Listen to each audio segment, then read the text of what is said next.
Hello and welcome to the third episode of BFP, the Bioforce podcast. That's right, that's a Doom 2004 movie reference because this month, or this week, or whatever our cadence is, we're talking about video game movies. And we have some experts here. We brought in Dan and Andy, and we're going to introduce them shortly, but we have some unfinished business here. Now, last episode, we promised that we're going to do some introductions for every guest and host on this episode. And me and Paulo, we did our introductions on episode 1, but I think we've unfortunately come to the realization that episode 1 is never going to see the light of day. So we did our introductions during that episode, but we've decided we're going to redo them here again for our dedicated audience that has not yet heard our introductions yet. I know they're all dying to hear who we are. Oh yeah. I mean, that's a core part of this podcast. So Carson, take it away. oh, no. I was going to do you first. So as the typical introduction for each of our guests, your hosts here, me and Paulo, are going to do our own introductions. So telling us a character and a movie that represents you as a person. Paulo, take it away with the first one. All right, fine. Okay, well, my character is Walter Mitty from The Secret Life of Walter Mitty. Because if you don't know that movie, I'm a huge daydreamer. And basically that movie, that's who he is. And then he just ends up going on a huge adventure as part of his job. Yeah, and for the movie, I picked Scott Pilgrim versus the World, which is, by the way, what I named my Instagram / Twitter after, which doubles as our podcast Instagram / Twitter. But I'll plug that later in the podcast, so all of you guys can contact us and possibly get a spot on the next episode. We all know our social media has been blowing up since last episode. Okay, so for myself, the character I picked was Kingsley Zissou, a.k.a. Ned Plimpton from the movie The Life Aquatic with Steve Zissou. Pardon? What? What? So this character, if you haven't seen Life Aquatic, I highly recommend it. It's essentially Bill Murray is a documentarian who's going around the world with his crew of people who are kind of sure they don't fit within society. They have found their calling within this team, within this society, that they have this passion in doing documentaries. Kingsley Zissou is Bill Murray's kind of estranged son who is trying to figuring out whether he belongs in this world or not. Kind of goes a little bit back and forth of whether he actually does belong. That's deep. So that I think that's something I relate to personally. But I would also, for the movie I picked, is actually the same movie, The Life Aquatic with Steve Zissou, for the opposite reason of what I aspire to be, and that's what Bill Murray is in that movie, is essentially what I aspire to being as a person. That person who leads the team, who is the person who has that one passion and that team together of people that you really respect and just work with your entire life and really love working with. I think that's who I want to be, and so there's that whole difference between who I think I am, which was Kingsley Zissou, versus who I aspire to be, which is Steve Zissou. And that's kind of why I picked those two options. Wow. So that's the introductions of your hosts here. We are now going to introduce our two guests. And as I said today, we're talking about video game movies. So we brought in a couple of video game experts. And Dan and Andy. And I can say right now, with these two guests, we're gonna have a damn good episode. Have a damn good time, everyone. So to start off first with a typical introduction, we're going to go to Dan. Give us your character and movie that represents you as a person and why. All right, will do. Well, hello. I'll start with my movie first, and that would be Ferris Bueller's Day Off. That works very well. Yeah, the film exudes a kind of a carefree mentality of seizing the moment, of living life to sort of, the greatest extent and doing what you want to do regardless of the rules. That carefree attitude and lack of sort of structure and sort of, doing what you want to do in the moment. That pretty much is my life in a nutshell. I'm not the most structured person, so it works. And as for the character, actually, I'm super original. So also from that movie, the character of Cameron Fry, he is sort of how I see myself living my life right now in Toronto. Sort of like the quiet, the relatively quiet and reserved person. Believe it or not, I'm an introvert. Who likes to observe what's going on and sort of be part of the craziness, but not so much be the instigator of the craziness. So, for example, Ferris would be the guy who's running the show, but Cameron just goes along for the ride. Swing bada So bada. that's right, a bada bada. Yeah, that would be me. Great, thanks, Dan. And for our second guest, I'm going to turn it over to Andy. All right, cool. So the movie that I want to do is Chasing Amy. I'm a big Kevin Smith fan. I don't talk about it too much, but I just feel like I live in a world where I want to hear everybody's opinions. And in all his movies, people get these long dialogues. They go on these really weird, nonchalant, long philosophical conversations about absolutely nothing that mean the most to them. And that's what I like about life, so I just kind of went with that. For character, Igby from Igby Goes Down. Kieran Culkin, the very famous brother of Macaulay Culkin. He's in Scott Pilgrim versus the World. Yeah, there you go. He just because that's kind of how I feel like I went through high school. Very much this like kid who just said really weird things, annoyed everybody, but just kept doing it anyway. Sounds like you. Yeah, so that's me. If I had known about that movie, I might have picked him too. There we go. So I have a question for you based on that introduction. Have you ever watched much Richard Linklater movies? This would be like your Boyhood, your Before Sunrise, Before Sunset trilogy, stuff like that. No. Because that very much sounds like the type of stuff that's similar to what you're talking about. Well, that's my homework now. That is your homework now. Great. So we've introduced our guest now. We want to start off this episode talking about some of the shortcomings of video game movies and kind of what we have out there today. And I kind of want to talk about this in the context of it seems like recently superhero movies have found out how to translate that medium into movies. And maybe it's not perfect. I'm sure there's a lot of video or comic book movies or comic book fans out there who can agree they're maybe not doing it perfectly, but they've at least found success.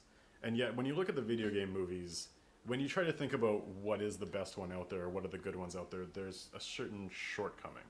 So why do you guys think, especially as those of you who love certain movies and love the certain narratives that they provide, why haven't they been able to translate that into the medium of film yet? So I just wanted to ask you guys a weird question, and this is related, but this has to do with where I'm going with it. It's a weird question, but how old do you think Mario is? 1993. Like the character Oh, the himself. character or the yeah, movie? the Oh, I character. thought you meant the movie. The character. Let- How old is the character Mario? I was going to Well, say 80s. He's like a well-established plumber, so I Right. think he'll. Let's say like 30. He's in his mid-30s. Mid-30s? 35. What do you think, Dan? The age of the character. Yeah. The age of Mario. Age of Mario, like 38. 38. Carson? Oh, yeah, I was going mid-80s. So 80s. Yeah, I was going Like, mid-80s. No. Sorry, we mean like how old Like the Mario character is. himself. Mario Yeah. himself. How old is Oh, he? how Yeah. old is Mario? Yeah. He's not an 80-year-old He's man. like, no, he's in his 40s. Okay. Oh, okay. I was in 1980s, so it's like, yeah, it's All right, so it's perfect. So you guys never saw this. Miyamoto actually came out and said that the only thing they really know about Mario is that he's 24. What? 24. So I'm 24. No, wait. No, I'm not. No, you're not. So that just kind of just jumps right to my point is that we look at a lot of characters in video games and we play as them, but not a lot of times we get to know them. So when we're in a movie, we're watching somebody else tell their story, and we already have way too many preconceived notions about it.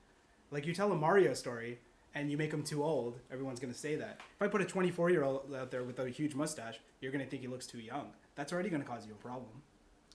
So that's interesting because I think we were talking about this last episode on our podcast, but one of the perfect action hero movies or any fantasy world heroes is when it's somebody that is so generic that you can portray yourself as them. So we were talking about Be everyone. Neo in The Matrix, Yeah. and it's like that he has no character, so you can bring yourself to the scenario. So do you think like and think about video game movies here, like are the protagonists, do they have too much character where we can't portray ourselves as them? Is that what's happening? Well, I think we put ourselves in their shoes for what their story is, right? So when you're like watching these movies, a lot of times it's like I think you guys were talking about Twilight as well, and like the way it was written, right? And how it's like, you can really see yourself as her and doing the things they're doing. When you play video games, you're actually controlling their movements. There's a lot more like power in that. So when you see somebody doing something pretty like unrealistic, you've done something to make that happen, so you feel more invested in that action. So when you're seeing it happen and you're seeing it in a very different way, your notions of like what you do with that character are also different. It's kind of like I can watch someone playing Mario, and if I'm watching like someone on Twitch playing Mario and they're very competitive and they're really good, I can watch them and in my head I'm like, okay, wait, how did he react so fast? If I'm watching Mario on the TV, some guy just jumping around, I'm just gonna be like, okay, that's a little weird. I don't know, but maybe that's just me. That's really interesting. Well, I think that's interesting, but also look at it in perspective of comic book movies as well. And like, you want to say you want to have a relatable protagonist and someone that you can see yourself as, but look at your Tony Stark and your Captain America and your Batman, and it's like, do any of us really see ourselves as that character because they're so powerful or they're so different than each of us?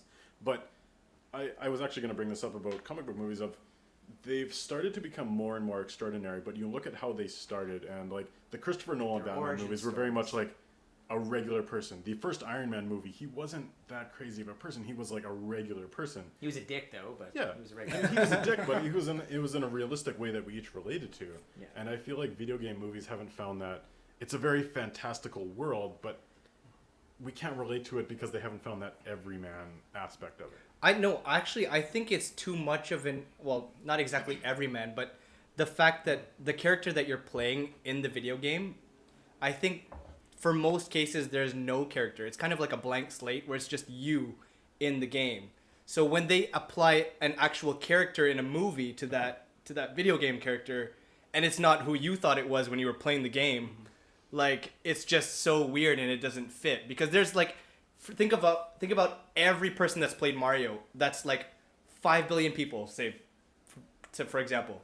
That's 5 billion different characters that people see Mario as. Right. So when they make the Mario movie, Yeah. it's a bad example because No, it's maybe The not Mario a great movie. example actually. no, I mean like just because of the Mario movie, but like when they see Mario as who was it, Don something, Don I forget Haskins, his name. Yeah, Haskins. something like Something like close that, enough. yeah. But when you see that guy, it's like that's not who I thought my Mario was. Yeah. Right. So like you don't get into that movie. And on top of the Mario movie, there was like So Yoshi does that hold being a true weird with the dinosaur. video game movies? Like when you think of the big video game franchises out there right now, like Resident Evil, let's look at the bad ones like Hitman, Max Steel, or no, Max Steel. Payne. Max Payne. Yeah. Spain. Is that the problem that's with these movies right now? Because, okay, so the counter argument that I would bring is, I think the best video game movie out there right now is Warcraft.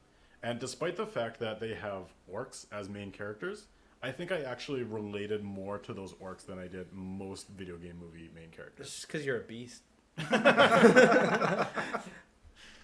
No, I mean, that's tough because like Warcraft was different as a video game movie in that, like, it was far enough from the actual game that like it was its completely own movie. I think it took cues from the game, but there was no. I think that is a key though. Like you need to make your own story because the type of story that you can tell on the medium of a video game where it might take hours and hours and hours and take all these side quests is very different than what you can tell on a 2-hour movie. And so if you're trying to Yeah. adapt a video game as a movie, that's not going to work. Like you need to say, okay, these are characters and let's find a movie story that works. And I don't think that's what they're doing right now. That's Well, fair. It also depends on the game too, right? Like sometimes you can take the universe. Like there's so many opportunities to go into the universe of the game and take like a side quest or like the lore of that movie or that video game franchise and turn it into something. Like I don't think I would ever watch a Mass Effect movie where they told me what Commander Shepard does because I play for like 30 hours. Yeah. And I choose what Commander Shepard does. You don't Exactly. choose that Right. for me, right? Or I should say Andy Right. Shepard because that's my Shepard. But Commander Andy Shepard. honestly, you saved the galaxy so many times. But if you were to take a story and you were to go into the universe and let's say have a story about like the battles on the Citadel or like people on certain planets seeing Reapers, like that would be great. But no one's really taken that leap as far as I know. Yeah. I don't know. I feel like there's a lot of opportunities there. But So that said, the big question to kind of round out this segment is, what do you guys think is the best video game movie out there right now? And look at that from the perspective of you guys being video game fans and what did the most justice to the source material, but also just what is the best movie in general. You know what? I'm gonna start because this is a tough one. We talked about this before, and you said Warcraft was the best one, and I was like, that can't be the best one. But then we looked up all the video game movies online, and it was like, there's really nothing. There's like Resident Evil, which like some of them are good. Like Like first Resident Evil wasn't too bad. yeah, and then like past that, there's like a bunch of Uwe Boll, where like that's I think Synonymous that with goes without terrible saying. movies. Yeah, Yeah. yeah. And then there was I mentioned Final Fantasy, which I thought I really liked at the time, but the problem with that is two problems actually. I've never played Final Fantasy, any of the games, and two, even not playing the games, I knew it had nothing to do with any of the games. But like I liked it as a movie, and I don't know, that's mine. Personally, that's my favorite one. All right, what about our video game experts? What do you guys think is the best? Honestly, I don't know if I have a favorite video game movie, but one thing that goes through my mind is just talking about Super Mario Brothers 1993. Just sorry, that is such. I think that's a critical place to Damn, really so look much. at. That is, I looked it up. That is the first live action video game based movie that released in North America. It broke new ground. It broke. And I can't. So actually, if you guys don't mind, I'll just quickly ask.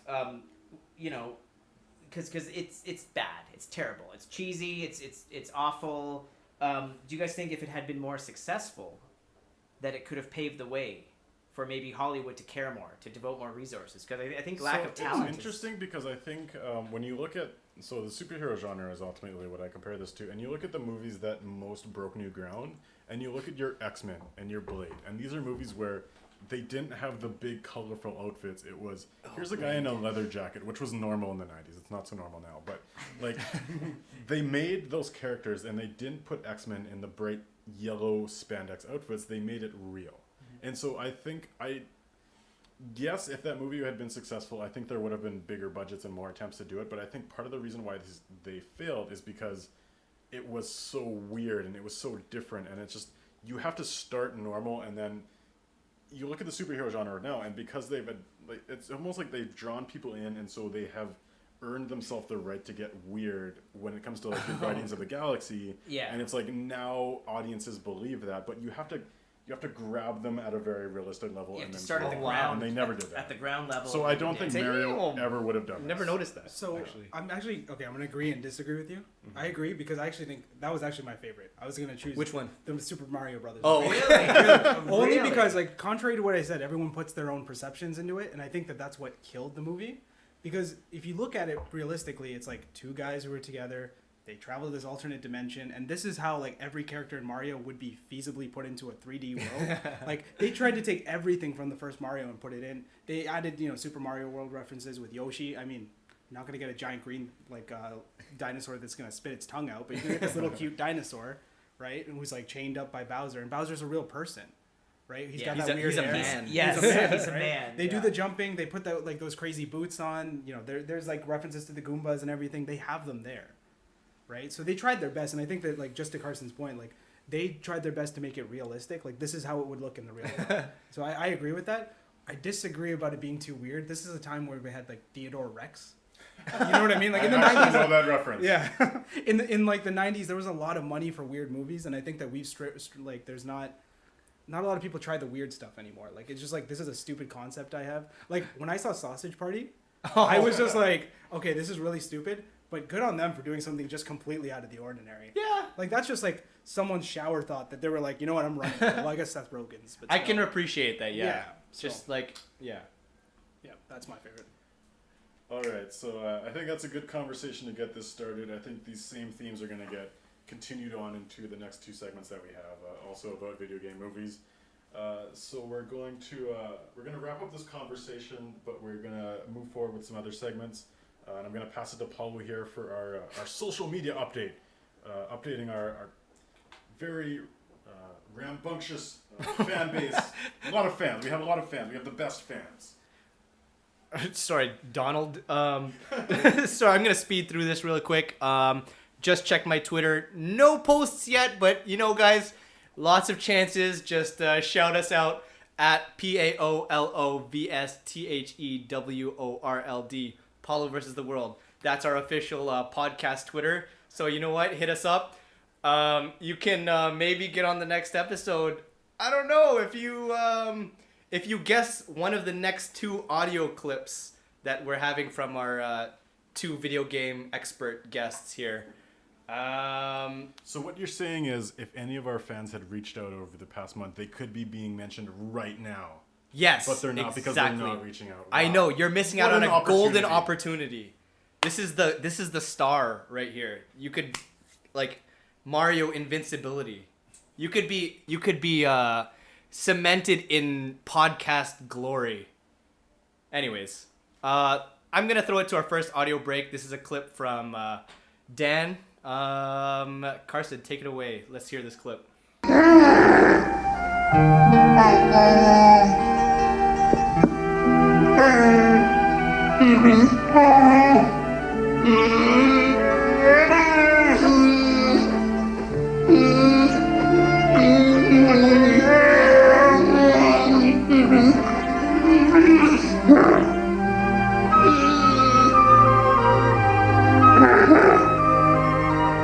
So there was the lovely family of Wookiees from the Star Wars holiday special. Dan, what the fuck was that? You're not invited back here. Okay, so as far as you guys are aware, our next segment is called Pitches, but I, however, am using my ability as host to enact a surprise segment called Pop Quiz Hot Shot. Wait, what? Right now? Yes, it's coming in right now. Oh, shit. I'm going to throw you off your game before your pitches.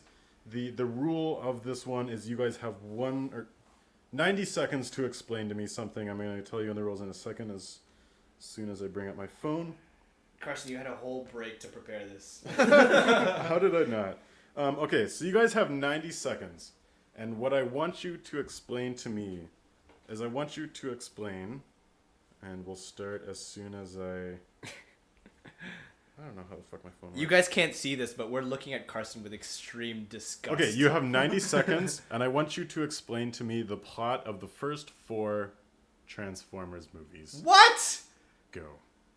Isn't it the same? Wait, it's in the the- same in every movie. In is the it not? beginning, there was a cube. Wait, okay, Andy's going first. There you go. There was a cube, and it was important for some reason, and they wanted it. The Allspark. Oh, Yeah, Allspark. yeah, they need to Allspark. save Cybertron and or something like that. Witwicky, he died and disappeared, and then he found the Allspark. No, wait, this is like the 4th movie. Wait, Oh, and then But this it's is still the first basically one, I it's think. basically the same plot for every movie. Okay. There's always something on Earth that This makes it saves easier. How much time do we have? Cybertron. right, and some company came in and like had Megatron, and they were trying to do No, experiments. that's no. No? Okay, time out. Let's go from the start. Okay, okay. From the 35 beginning. seconds through. 35?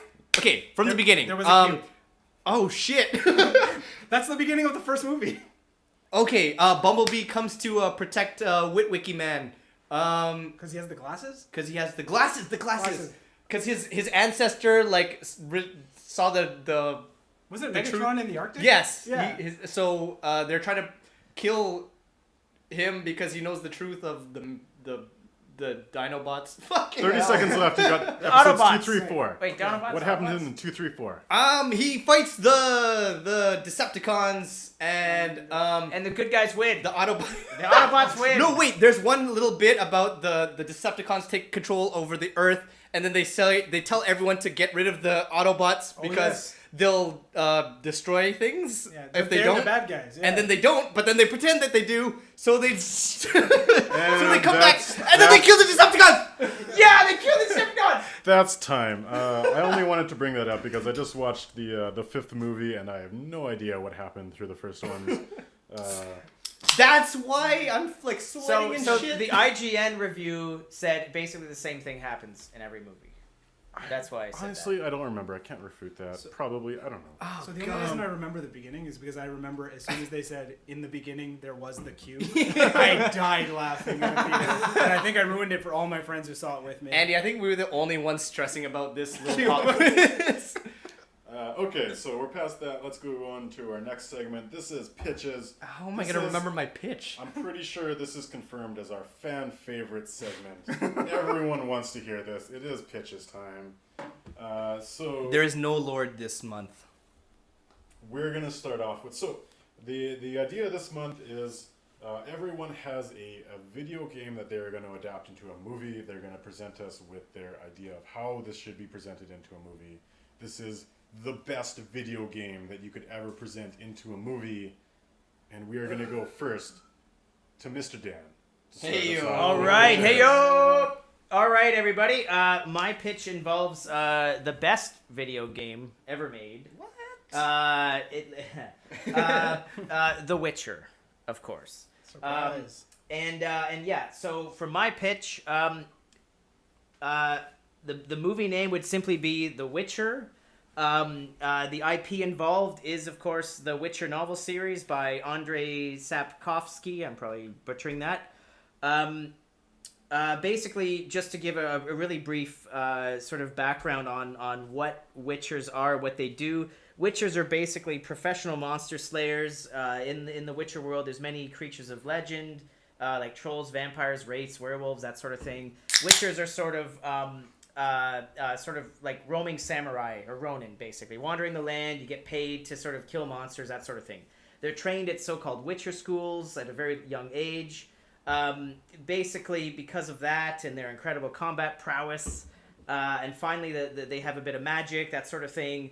One can see a strong similarity with the Jedi. Undoubtedly, Star Wars was a pretty big influence to Sapkowski. So for the genre, I'm picturing, it's pretty standard, I guess, an action adventure fantasy sort of thing in like a medieval setting. The director, come on, you got to go with Christopher Nolan, right? You got to go for the best. It's a good I thing feel I like that's changed mine. cheating. Is it really? Oh, okay. I mean, Wikipedia says he's Hey, like the best. it'd be so. interesting to see Christopher Nolan's take on a medieval. Why not Peter Jackson? Oh. Peter, Oh, well, then wow. it would just be silly, and you'd have like, oh, goodness gracious me, and, You don't want this as a Yeah. darker film that doesn't make sense from a plot perspective. Whoa! Pardon me. Whoa. That's Whoa, whoa, whoa! serious Wait, take. Nolan? Really? Our boy Does it make Chris? sense? Okay, keep going. All right. So just kind of a general theme. I'm picturing it won't be an origin story in kind of the usual sense, like the superhero origin stories. I'm thinking more like the main character Geralt, the eponymous Witcher. He will already be experienced and capable at the beginning.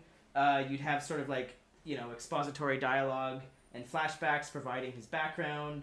I'm also picturing it very much as like a rated R, very adult. That Oh. is in the games you see there's like even Yeah, nudity, that's swearing, that popular sort of these thing. days. Yeah, and it's apparently Nudity is very popular these days. I can the thing. concur. Sorry, can I pause really quick? You may, sir. I wanted to say your Christopher Nolan note. Go for the best. Go for the best. Yeah. That's why it's a cheat. It's just, Cheat, huh? Okay. So getting into characters, we've got the protagonist, Geralt of Rivia, of course, the most famous of Witchers, always torn between moral shades of gray. And I'm thinking, as for casting, thinking of played by Nikolai Coster-Waldau. Oh, that's a good one. and for our audience who doesn't know him, he is. He is of Jaime Lannister fame. The Kingslayer. The Kingslayer. Yes, The sword Kingslayer. catcher. Indeed. Sorry. Okay, actually, I have a couple options. Or Mads Mikkelsen, or my personal favorite, Ron Perlman. Okay, actually, that last one's a joke. I'm actually thinking of Coster-Waldau would probably be the most appropriate. Okay. And so for antagonist, I'm thinking of really there's two of them. There's a monster called Astriga, and the human who cursed her and caused her transformation into a monster. And for that human character, I'm thinking Aidan Gillen, if I'm saying that right. Oh, she's he's- on no, Guardians he- of the Galaxy. No. wait. He is Littlefinger. Yeah. Also from Game of Thrones. He's Uh, always a that's good fair. bad guy. He's always a good bad guy, indeed. So what type of bad guy is he? The sniveling weasel type who's good at that. basically He's a Grima Wormtongue. So Indeed. what's the story of this movie? What's yeah. happening? Okay. So so getting into plot, I'm picturing sort of opening would be like a peasant or merchant traveling through the wilderness on their way to the city. It's midnight, and all of a sudden the traveler is attacked by a creature. And just he's about to be killed, Geralt leaps out of the wilderness and saves him and tells him, I'm a witcher, sort of introduces that. I'm a witcher. Right on the nose. Yeah, I'm a witcher. I kill monsters and save people. And then getting into the main plot, Geralt, he takes on a contract to lift the curse of a king's daughter, who was transformed into the Striga, into the monster, when she was a young girl. Part of being a witcher, mind you, is sort of, getting into the investigation, finding out, what kind of monster she is and the nature of the curse in order to lift it. He's a magical medieval detective. Yeah, there's some All Batman, right. All right. Batman mode. Or I know nothing whatever. about Witcher, so this is No, this is good yeah, for me. that's exactly it. And eventually we get to Geralt and his friends discovering that the Aiden guy responsible, he did it as a way to embarrass the king in order to get the throne for himself. And then finally we get the climax. We get Geralt having to deal with both the Striga and the evil steward guy. And there's a big fight with the monster, which ends inconclusively, followed by the confrontation with Stewart Boy and the rescue of his friends. Does Littlefinger put up much of a fight? No, he. What I'm thinking is, he ends up sort of running from the fight, and then the monster actually kills him Oh, okay. as he's fleeing, and then you have like kind of the defeat of the monster and the lifting of the curse after. Okay, that's cool. So my question here is, beyond the traditional story arc of big monster at the end and you're fighting them, what is the journey that our main character Geralt goes on throughout? It's Geralt, What do we- actually. Geralt. Yeah, it's a hard G. So what? Aside what from comes being like down a soldier to of fortune. the journey that we go through, like you look at Iron Man, the first Iron Man movie, and his journey has kind of become like an egotist, like onto somebody who cares more about society. So like, what is his journey throughout this movie? I think one of the big themes of this character is his constant struggle between like the lesser evil, and there's like a quote from the books and from the game. There's video games, obviously that's why we're talking about this, and he's always trying to do, like it's very much a shade of gray, moral gray sort of thing, and he's always trying to do the lesser of the two evils. So definitely there would be like this moral conundrum presented. So is it gonna be? Does the audience ever get convinced that he could go more evil, or is it more like we understand that he's just trying to pick the the characters lived for about a century. Witchers like kind of basically don't age. So he's kind of like jaded. So he's very jaded, and he's always like he's holding back his demons. So yes, it's always like this struggle, and he's always like having to force himself to do good. So do you have any scene in mind where it's like he shows how he could be evil, like maybe convinces the audience that like maybe. Make a scene. Go. Make a scene. Go. Okay, so he has the choice between whether to kill the monster. Like, so he's hired to either kill the monster or cure the monster, basically, lift the curse, turn her back into a little girl. So he could kill her, but then he decides to do the more difficult task of lifting the curse. At great personal risk. At great personal risk, because he has to like spend a night with her, and it's extremely dangerous. And it's, What? so to Like live what kind of night? No, he has to like prevent her from returning to her like lair, which means distracting her. With her. He has to prevent her from returning to her lair, and he actually has to climb into her little sarcophagus himself to prevent her from doing that. And that's Sounds not a really euphemism. weird. Well, dude, I mean it's the life of Witcher. Okay. All right. It's a tough translation to film, I will say. But I mean, like Perhaps. Okay, think of it this way: it's like Underworld, but just way better. Multiple movies. Actually, no. I like that. Christopher Nolan, I like so that. All right. So, all right. I'm gonna save my judgments till the end of this, but that's our first pitch. For our second one, I'm gonna go over to Mr. Andy. Yes. Okay. All right. So I kind of went off base. This is a game I'll be honest with you. It's for a game I have not played since middle school. That's fine. All right. It's for The Sims. Oh, The Sims. Yes. really? So the movie is called Symposium. just because I wanted it to go that way. It's a good restaurant too. Yeah. Only Canadians will get that. Shout out. Those are our only viewers, man. I mean, do we have viewers? listeners. A listener. Sorry. So the idea was, at first I just had this really dumb idea, and I kind of started doing a little bit of research. And what I started to realize is, the people who are into The Sims are super into The Sims. I found the weirdest comments and forums about people talking about how their Sims reacted to certain situations, whether they felt it went with the characters and stuff, and it just made it even better for me.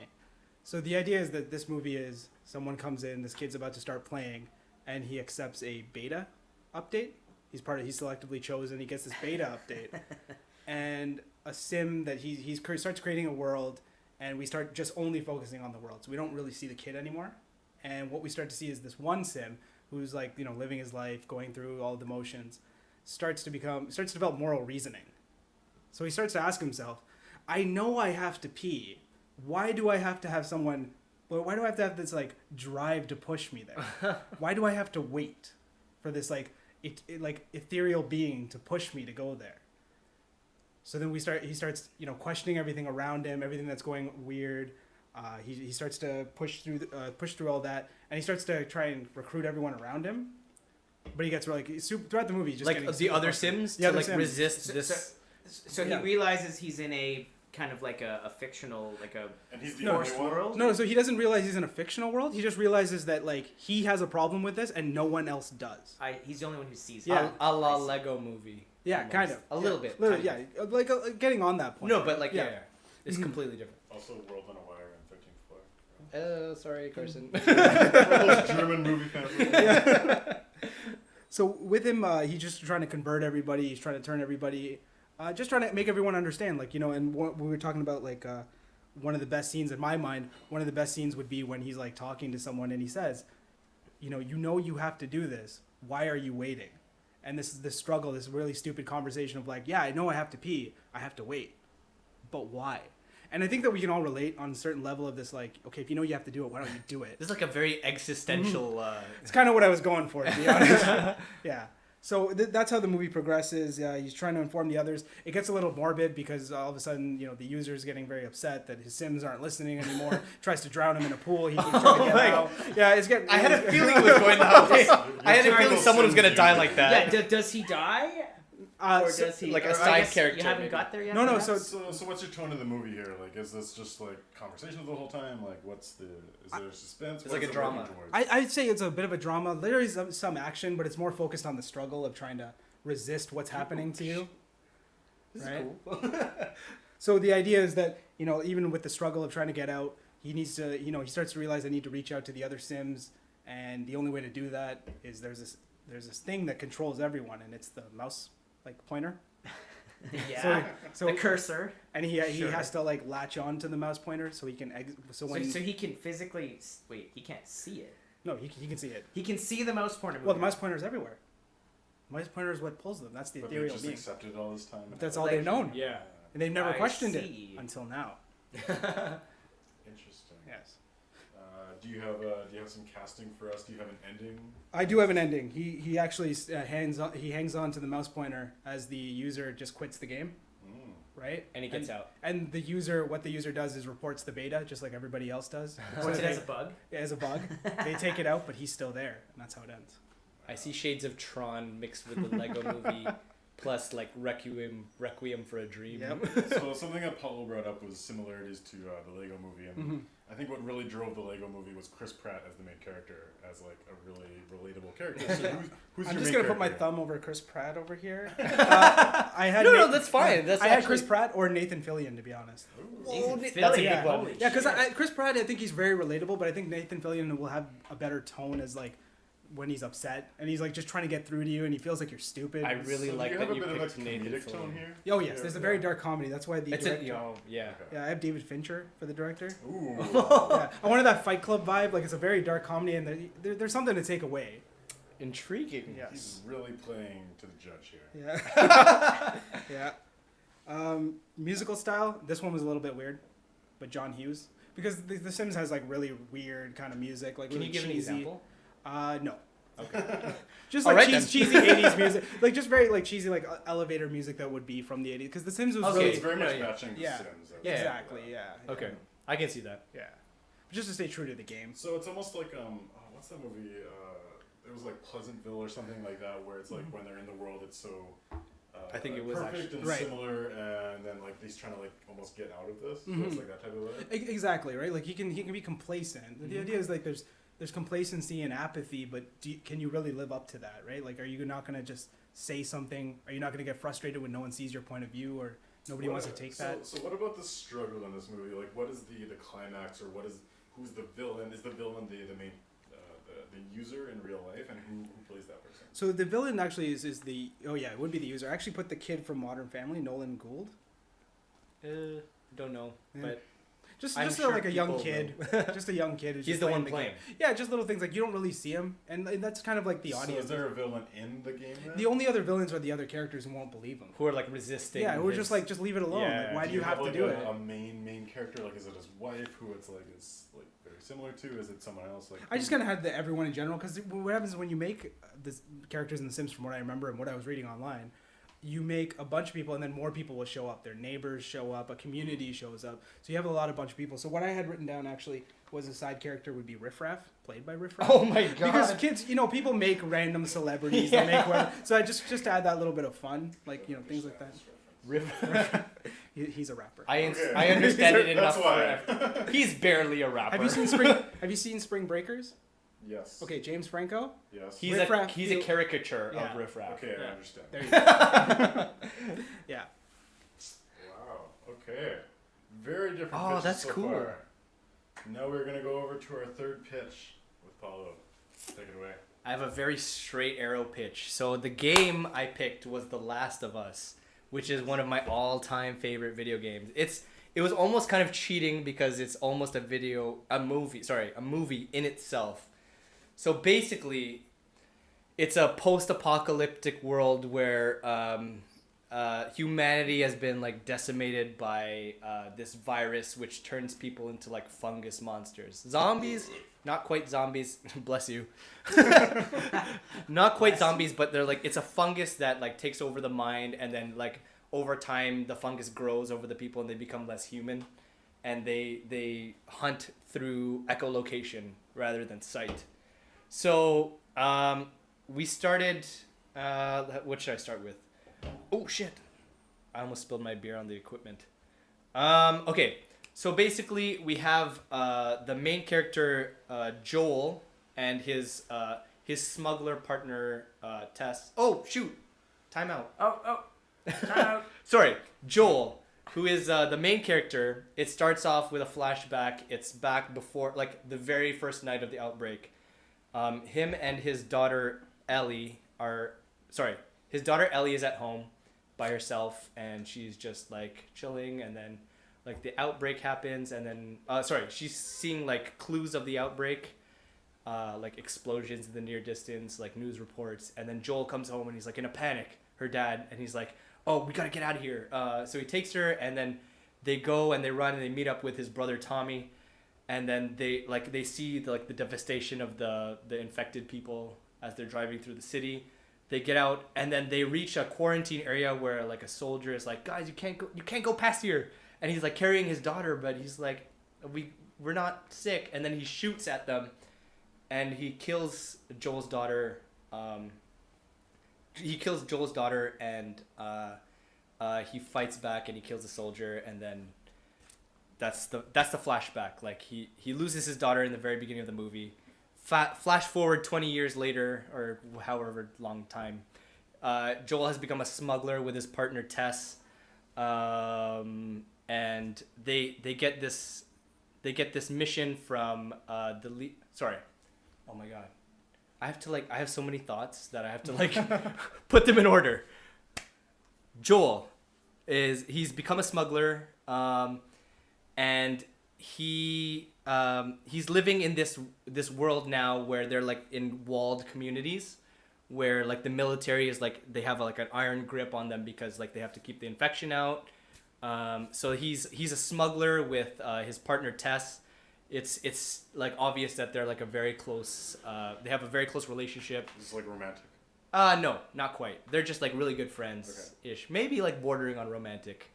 And then they get this this mission from the leader of a rebel group called the Fireflies, who are like actively resisting the like quote unquote government, or like the military, who's like in control of everything, and are also trying to find a cure. They get this mission to smuggle this young girl named Ellie out of the city to the main base of the Fireflies, where they can like, well, it's revealed later that she's immune, and they can do tests on her, like to find a cure for the disease. So I think that's the meat of the plot, right? So where should I go next? What's the main, like, if you think of the journey of the main character, what's their journey throughout that movie? So his thing is that like Ellie, the little girl that he's supposed to smuggle, she's so close. Like he sees so much of his daughter in Ellie that he's like struggling the whole way through to like open up to her, or like not like just be nice and like be a father figure, because it's like it's the father daughter dynamic that he's like struggling with, and he's kind of stuck with her because in the very first, like as they're trying to escape from the city, Tess, his partner, she gets bitten, and she's like, this is my dying wish, like you have to take Ellie to the rest of the way because I really believe in this. So like he's stuck with her, and then that allows the relationship to build throughout like their travels to the Fireflies. All right, so what's your tone of the movie? Is it something similar to The Road, where it's very dark and you see a very dark post-apocalyptic? Not quite The Road. Like I thought of that, but it was more of like a horror adventure. Like is there gonna be moments where we see like, oh shit, it's the end of the world? It's really really bad. Yes, like okay. So on that note, I picked Guillermo del Toro as the director because I really wanted like the monsters to be fleshed out, like really scary. So I want it to be like a serious horror film, but at the same time, like I wanted him to develop the characters as like father daughter, and they have to like get through this business. So it's a lot of action, and it's like tense horror. It's not like jump scares. So with Guillermo del Toro, what are your monsters? What are we So seeing? so the infected are like I said, it's a fungus that the more you're exposed to it, the more the fungus takes over your body and you become less human. So like it grows on you, and you're like you just become like just a beast that like clicks, like Guillermo will figure it out, right? Yeah. they click to navigate in the dark, and like they don't see anything, like the longer they're It's exposed. the sound Yes. they make. So there's like the first encounter where Tess gets bitten. They're like in a subway station, and they have to like sneak through, and that's like it's like a really tense horror rather than like just everything running at you. So so that's what the monsters are like. And then the main antagonist is actually like, because it's a post-apocalyptic world, there's like people that have become like that are living outside of the law, and they're like cannibals, and they're just like trying to their main motivation is to like rob and eat them. What's your rating on this movie? It's rated hard R. Oh, wow. It's I realize there's like a lot of, it's very close to Logan in like certain what's it Like the survival. I'm not gonna Yeah. lie, as soon as you said you were going with that option, I was thinking Logan, but it became very different. Yes. So like I made like a conscious effort to like steer away from Logan. But it's sorry, let's go straight to the ending. The ending, like after all this like trouble, Joel's like opened up to this girl because they've been through so much, and then at the very end he finds out that to create the cure, the Fireflies have to kill this girl and like take her like harvest her basically. And at the very end he fights, like he kills them, and he fights to break her out of the lab that he's worked so hard to bring her to. And it's basically just to keep her with him. It's like so he's basically in essence he's dooming humanity. Yes, in a he's sense? dooming humanity to Yeah. just to keep this girl with him. Okay. And that's the end. This is a really tough decision here.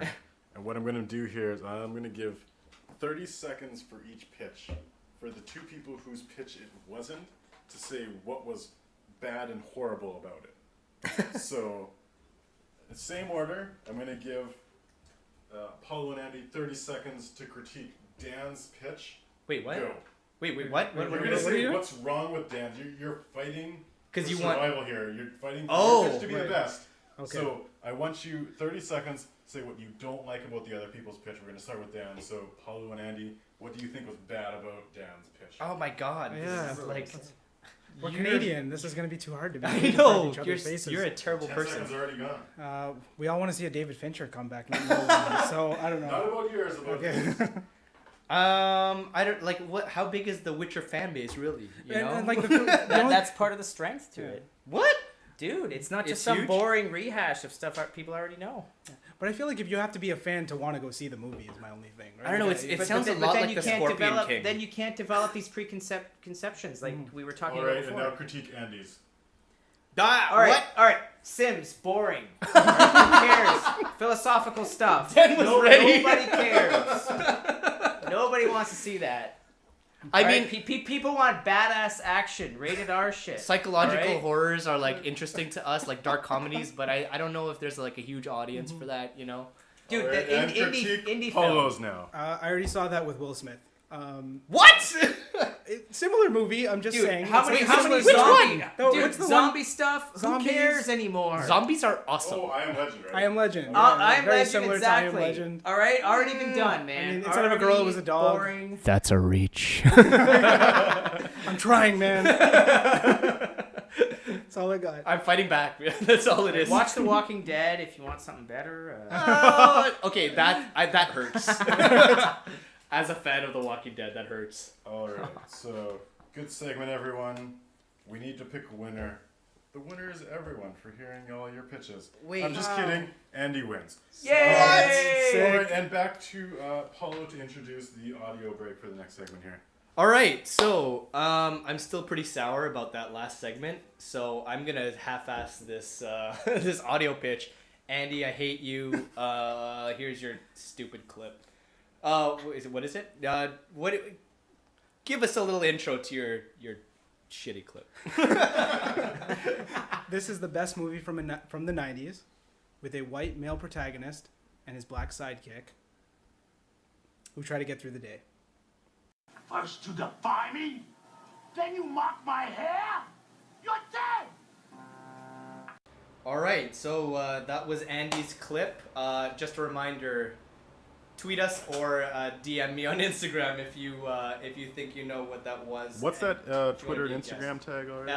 At Paulo versus the World, VS, not versus. Anyways, so we're going straight into our next segment, our second last segment. We're doing the speed round, all right? So what we did before was we had our pitches, where we turned video games into movies.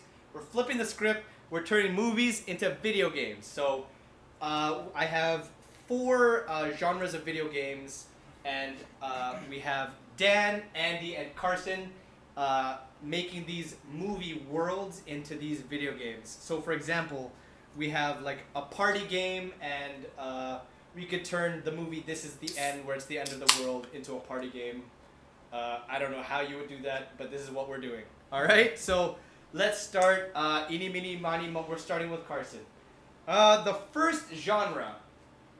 Kick it off, Carson. We're doing an open world game, kind of like a Grand Theft Auto. All right, it's Demolition Man. You're gonna get fines every time your character swears. You're gonna have the ability to check what swears you choose.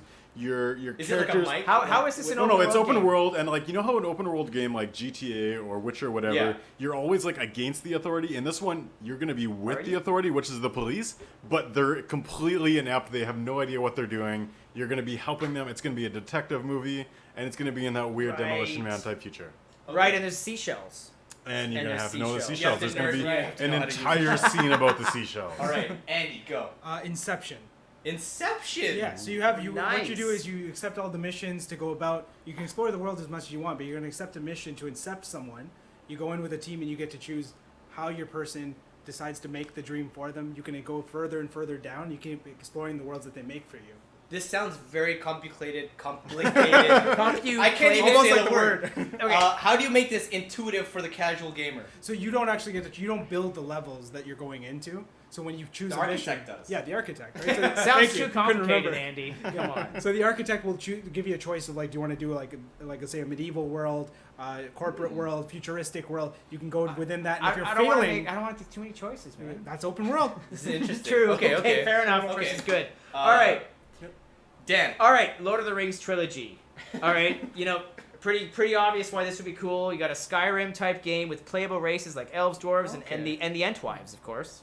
Able to visit iconic locations such Because as the Shire. everyone knows the Entwives. Of course, dude, you got and then they can be found, right?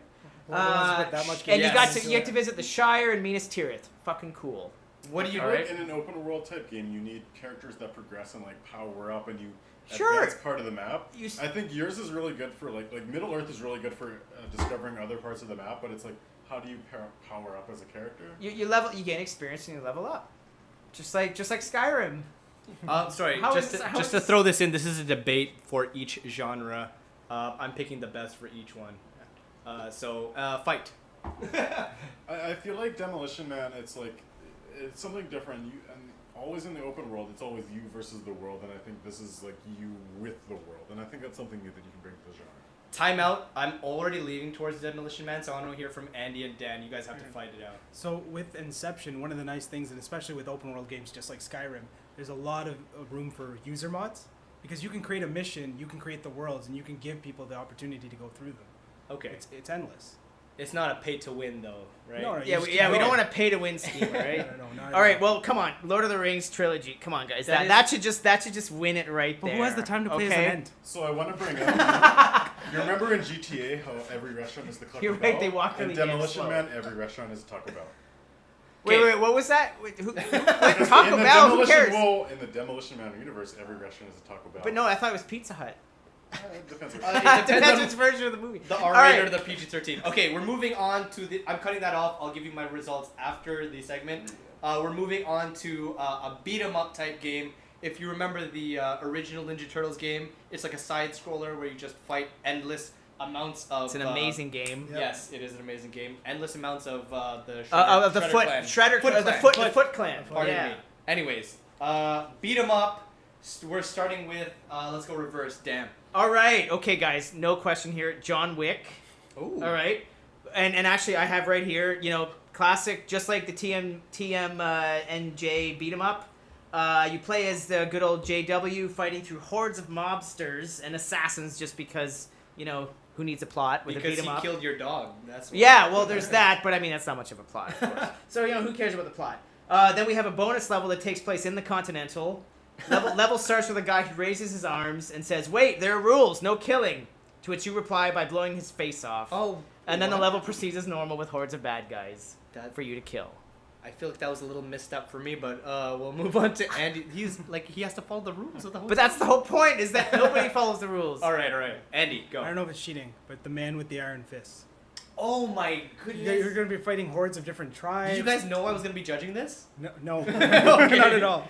But I mean, who doesn't love a should've Wu-Tang thought of movie? that. You can have other characters come in. You can have all sorts of rap references, and not to mention just like different tribes, different people you can fight. Russell Crowe is a bad guy. I think it's great. I think I'd just end it there. With the knife revolver. For mine, I was gonna go Judge Dredd. Every category That's is a a good different one. apartment building that you're working your way up. You're eventually gonna find the boss at the top of the apartment level, and you're just fighting your way up to the top of the apartment level. I think what you want as a fighter game is you want different types of levels. You want an interesting character in yourself, and I think that's what you can get with Judge Dredd. Is you have a really cool, awesome character. You have different judges that you can fight with, but at the same time, you always have a different apartment level, different part of town that you can fight with. This is that one. That's a tough one. That's a tough one. Ooh. Okay. Let's go. Let's go straight to the next one. The next genre is. I think I can slow down a bit because we've been going really fast. The next one is real-time strategy game. Oh God. Sorry, English is my second language. Real-time strategy game, a la StarCraft, Warcraft. I don't know. Yeah, any that, others, those to be are honest. pretty much the most well known. Yeah. So let's start with Andy. So I went kind of a weird direction with it, and I chose Fight Club. Oh. So you kind of work as a Uh-huh. So Tyler Durden, you're trying to build up the amount of people, like the resources that you have. You try to get as many followers as you can to take over some stations. Like that chunk of the movie, which was just about his like army of Exactly. of people. I forget Creating what chaos. Exactly. And Right. what you're doing is you're spreading that chaos. So you're getting people. You're trying to take key zones, like political zones, so that you can have people who are putting laws in your favor. A little bit of Civ is in there too, because what you want to do is you want to influence people. You want to build bases and structures, and you really want to attack certain. What things. type of structures do you build? Like I know in the beginning, like So you- they have that house that they get their like Yeah. little disciples to create. Yeah, you Yep. infiltrate. So what you do is you'll take over a government building, and what you'll do is you'll have your people in there as the politicians who are working in your Well, they favor. start as like toilet clean, as like janitors. Exactly. Right? That's where they start, and then they end up just harassing everyone and just trying to take over with like bribing them because they're just trying to get stuff done, trying to change the world. Interesting one. Interesting indeed. Okay, I'm gonna mix it up. Eeny, meeny, miny, mo. Carson, next. Okay, so I'm excited about this one. This one is about the 1970s film The Warriors. This is about a post-apocalyptic film where people take over, we'll say New York in this example, but it's about a city where post-apocalyptic gangs take over a city. For example, one of the gangs is a group of clowns who are dressed as baseball Warriors. players. Oh, shit. Yes. Sorry, that went So right over my head. the plot of the kind of the game here is there are different gangs in various parts of the city. The map is the city, and you are trying to take over your gang for the entire city. So you're starting off like you're trying to take over certain businesses. You're trying to collect like your certain racket of getting profit, security money, as they would say, and then you're trying to work that up Protection to. Eventually, you're going to get gang wars when you eventually run into somebody else in the map. So it's going to be you're going to have the really How would weird, other awesome. players? How would you play with multiplayer? You have different characters, so you have certain people who are good at the economics, like they got to go run down to like your local restaurant to like beat them down for money and to get give them protection money. But then you also have to have your certain like heavy art characters who can fight with the other gang characters. So you have a lot of different characters. You have really unique characters. And you're fighting in a city environment as opposed to something like StarCraft, where it's like an empty map and just like a landscape and something like that. So it's kind of a unique twist I on think the that's a bit RTS of a strategy. simplification on StarCraft. But that's Fuck off, Dan. And on that note, Dan, your turn. all right. Well, mine is of course Independence Day. Oh. As the humans, you build up your base, your aircraft, you recruit pilots for said aircraft, use your forces to destroy alien attackers, while simultaneously sending a hijacked alien fighter up to take out the mothership. All right. That seems very linear. So anyway, as the aliens, you build up forces and wipe out the pathetic humans, which requires beefing up your cybersecurity in case some asshole human decides to infect your ships with a virus. Jeff Goldblum. All right. That pesky Jeff Goldblum. That's right. Must go faster. Must go faster. Yeah. Do you have only 2 races? Actually, no. There's a third, like, other alien race that shows up Are that you you taking get. That into you, account the sequel to Independence maybe Day? I am. I think the fact that you've brought in Independence Day Resurgent into this has just completely wiped yours off the map here. Not It's to just- mention humans and then 2 different types of aliens. Kind of reminds me of another RTS that we are. Oh, yeah, kind of. Yeah. I'm keeping that one on the table, though. I'm You're a thinking good long man. enough. The RTS category is very much in the air. I'm gonna throw that out right now. So the next one, we're doing a simulator game. Oh my god, I'm so excited for this one. Oh, okay. So you it's went like first last time. basically The Sims, but it's The Sims, but based on a movie universe. So let's see. I started with everyone once already. Let's.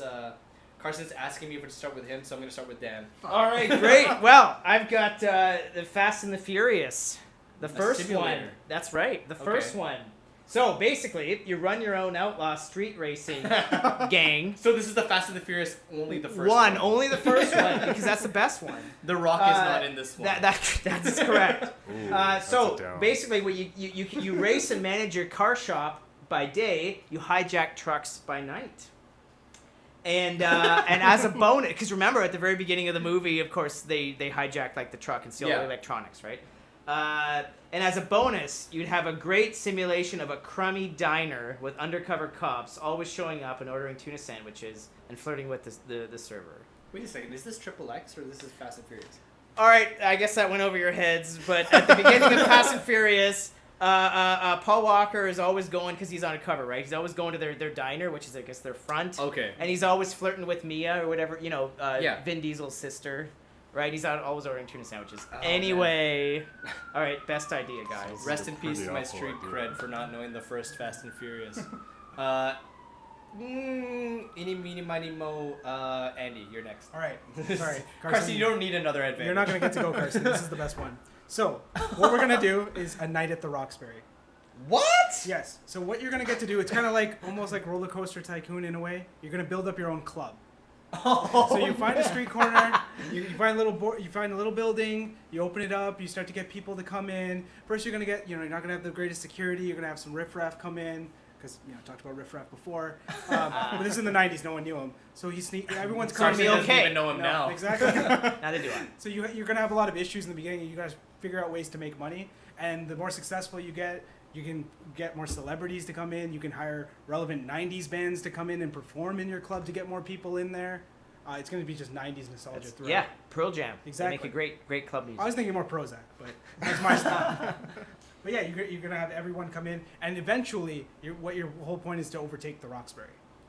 The Roxbury is like the final boss. Exactly. You Okay. want to be bigger than the Roxbury. You want Johnny Depp to show up at yours. Interesting. Okay, what is there like any expansion? It's just purely nightclub. Like, how do you make that like? Where do you get the replay value out of that? Because what you can do is decide to change what kind of club you have. So maybe on the same street as the Roxbury, everybody's kind of has this theme of going out dancing at night. You can kind of change it up on the themes, right? So Okay. you can decide maybe I want to introduce thrash metal in this neighborhood, and so you're going to bring that in. Punk rock ska was very big back in the day. Okay, I can see that. Last but not least, sorry, you good? Oh yeah, no, go ahead. Last but not least, Carson. Okay, so I wanted to go first here because I thought I was going to have the same idea everyone else has, which is the obvious idea, which is Jurassic Park. And if you've never played the game Dino Park Tycoon, you know that this is the greatest idea that resulted in a terrible video game, and it's you build your own dinosaur park. They had this game, but it was way too focused on economics, on ticket prices and whatnot, and they're going to do this, but at the end of the day, we just want to build a park where you can put your own dinosaurs in it. This is not going to be the inevitable result of any Jurassic Park or Jurassic World video where everyone escapes. You just want to build that Jurassic, that whole park where everyone wants to go to, where you have your Tyrannosaurus Rex at one side and all the other dinosaurs at the other side. You want to do it properly, Yes, where John I want Hammond to do couldn't. the Jurassic Park where you build a successful, economically viable theme park. And Yeah, how come this game hasn't been made? That's a it little- was made as Dino Park Tycoon, but it was But it was terrible. bad. You always I'm lost sure they within couldn't- 1 year, and everyone. It Oh, was like, that's- how long could you build the park before it ran out of money? Because it was the hardest game ever. But all I want to do is build a game where it's actually possible to build a park full of dinosaurs, and you will manage all the So concessions, all the can you visitors. win? Can you beat this game, or does it just sort of? You win the game with the amazing graphics of having great dinosaurs and great. So there's no. Basically, I'm asking like, there's no end. Like, there's no point where it's like you win, or Is it Like- like operating in the green? and You then you're keep done? going until people get tired of your Just- park. I guess. You're always 'Cause under the that's- threat of your dinosaurs breaking out. So you're like, how long can I keep this? How many risks So you can have I to take? balance like Yeah. a Because good the part with reason like I asked- security. Because if you want to be economically successful, you have to take risks. You have to, maybe have a little sacrifice in the say that you security of your park. succeed. But at what point do all your dinosaurs escape and eat all your visitors? You don't know, but you have to balance that throughout the game. fair Okay. I think we have enough time to do a fifth surprise genre, which is the party game. I know this is the hardest one, so I left it for last. I don't know how good you guys are gonna do. Terrible idea. But I was thinking. I guess Dan's going first. Sorry, Paulo. I just jumped in there. No, it's fine, go ahead. Terrible idea, but I was briefly thought of Clue. You know Party game. the movie Clue. It's like Interesting. Sell it to me. That's what I mean. I don't think I can. All right. It's like a big party. Everybody's you're trying to figure out who's the murderer and what weapon they used, and it's a So- big party. So basically, this is a clue. Touche, sir. Okay. All right. for this. Oh. Let's go. It's Quidditch. It's Harry Potter. It's it's a sports game, and you get to play as each individual player, and you also have somebody who's in the stands, and they get to do magic to throw the sports games off, because that's what you're missing in a sports game. You have You're audience missing magic in a interference. sports game. Yeah, The you're missing audience, magic the in a sports audience game. influencing stuff with magic. Exactly. Yeah, you have somebody as the goalkeeper. One person's off doing their own thing as a snitch. What's it Snape. called?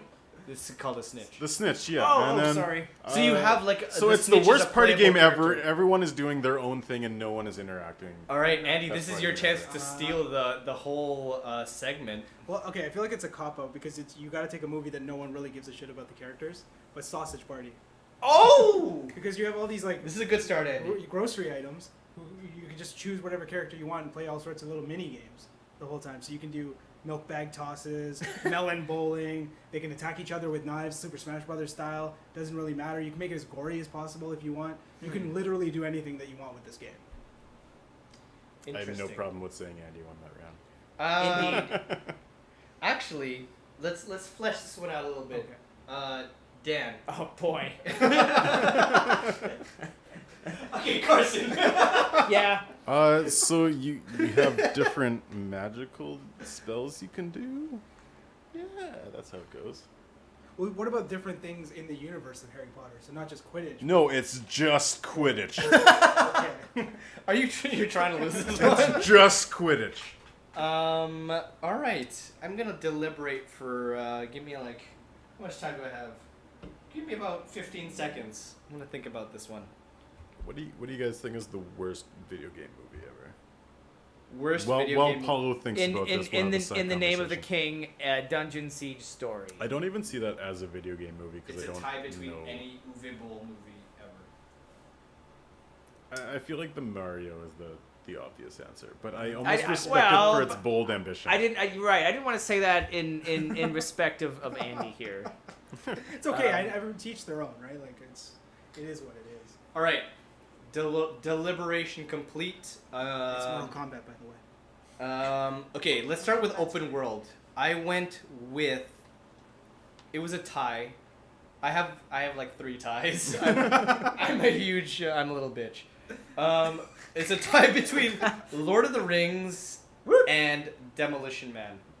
So Demolition Man, I know there's not like a huge cult following. I'm sorry, Andy. That's okay. There's not a huge cult following behind Demolition Man, but I mean, just the fact that you are the Demolition Man, like, I can't even explain it. It's just like it's like a. It's just like so- a. It's so like badass. it's like a weird. It's, I guess it's the I feel like that's definition of more cult a classic. plus for the movie than it is my idea. No, but the thing is, like, it's, you know what? Now that I think about it, it's Grand Theft Auto. So I'm gonna stick with Lord of the Rings. I'm sorry, Carson. The Entwives did it, right? Because I don't think there has been a open world Lord of the Rings game. Correct me if I'm wrong. There's been an MMO, Yeah. but not a single player. Yeah, Which is what I was. which I would be what very was interested my in. idea. That's So the second we have a beat 'em up. I went with a tie between John Wick and the Man with the Iron Fist. Man with the Iron Fist because it's just like who wouldn't want to get a Wu-Tang beat 'em up? Like seriously, and also John Wick. I think it's the perfect. You know what? Sorry, Dan. Now that I think about it again, it's kind of generic because like, it's like a It's just like the Teenage Mutant Ninja Turtles. it's line. guys beating up guys. Yeah, that's fair. Which is like no I'll offense to give you. you that. Like, I'll give you that. You were right there. The next one was the open. Oh, sorry, real-time strategy game. This was a hard win for the Warriors. Oh yeah. Carson, you took that one like by a landslide. I should note that Independence Day was like a close second. Really? You just said he won by a landslide, though. Outside with a close. Yeah, it was like it was holding on to the rocks that are falling down the mountain. Gotcha. And I think it's a 3-way tie, right? At the I moment. believe so. I'm just gonna forget that we did party game, and for the simulator, the tiebreaker. I'm sorry, I had to take Jurassic Park. Oh yeah. Boring. With a close second to The Night at the Roxbury, just straight off its originality. Emilio. Emilio. But yeah, so that was our speed round, which took quite a long time for a speed round. But so what we're gonna do now is we're gonna go through our panel of experts and see what movie you're looking forward to in the near future. Would anyone like to start? Let's say Carson. So I'm gonna go with a movie called Ghost Story. This is a movie with Rooney Mara and Casey Affleck about someone experiencing how those around him go on with their lives after he dies. And he's in this like Charlie Brown type ghost Halloween outfit where it's just like a blanket over him with the two eyes cut out. And he's kind of going around, walking around, and he's still there while his loved ones are going on with their lives. Wait, like that's actually what? No, that's actually the movie. It was a hit at the Sundance Film Festival. The entire thing is filmed in like a 3:4 aspect ratio, which seems like a home video type thing. It seems very interesting of like just like a way to go through that type of experience and kind of experience how you want to like go beyond death and beyond life in terms of how you want to go through your life and what the impact of your life is beyond your own death. And so it's just like there's so many ambitious topics with that movie that it's just I'm very much looking forward to what it is. It could be a pretentious piece of shit, but I feel like it's interesting enough that I'm very much looking forward to it. Thank you, cerebral Carson. Let's flip it over to Dan. I don't think we've Alright. gone in this direction yet. That sounds good to me. The movie I'm most looking forward to would be The Dark Tower. Idris Elba, he's super badass. I love the man. You have Matthew McConaughey as the villain. To me, that seems just really interesting because, I mean, I've never seen a movie where he's neither. been the bad guy, so Yeah. that just seems kind of cool. And finally, I'm curious about the actual, the story and the world and the universe of Stephen King's novels because I've never read them. So Any of them. any of them, pretty much. So. Andy? I'm gonna say Spider-Man: Homecoming, only because it's the first with the new Spider-Man actor, and I always feel like they do the first one pretty good, or at least I enjoy them. Before they give up? Exactly. Usually the second one they're trying too hard, and then the third one is like, why are we still here? So the first one's usually good. Like I enjoyed the first one with Obligatory Tobey third Maguire. movie. I would actually put Spider-Man 2 with the Tobey Maguire Spider-Man 2 is one of the best superhero movies of all time. Oh, wow. Throw it out there. You also hated Super Mario Brothers movies, so I'm not really gonna trust you. Oh, okay. This is a good fight for next episode, by the way. But yeah, no, I think it's gonna be fun, and like Robert Downey Jr. is in it too, so a little true. bit more funny. I think it'll be a good touch. Yeah. I think they learned by adding some star power to the new Spider-Man. I guess I'm gonna throw it to myself. Hey, Paulo, what are you looking forward to in the near future? Funny you ask, Paulo. I'm looking forward to Valerian and the. You know what? I can't even say the name properly. Valerian and the city of 1,000 planets. If that's not what it is, it's damn close. It's by Luc Besson, who also did one of my favorite movies of all time, The Fifth Element. So off the strength of that, I'm banking do good job, buddy. It's important to note here that nobody is looking forward to Dunkirk. We all think it's going to be a terrible movie, right? It's gonna Wait, suck. Terrible. To our hardcore fans, I shouted Dunkirk out in our last episode, but anyways, We're Luc all Besson. looking forward to Dunkirk. Yes, Yeah. everyone It's gonna be is awesome. in the world. But anyways, Valerian, Cara Delevingne is in it. That's a weird thing to shout out. That's the because only reason why Paul was looking forward. that is not the only reason. I don't know. He couldn't even remember the name of the movie. All right, I'm gonna cut it off right now. Tune in next month or year, who knows when we'll keep you in suspense for the next episode of we don't even have a name yet because it's rotating.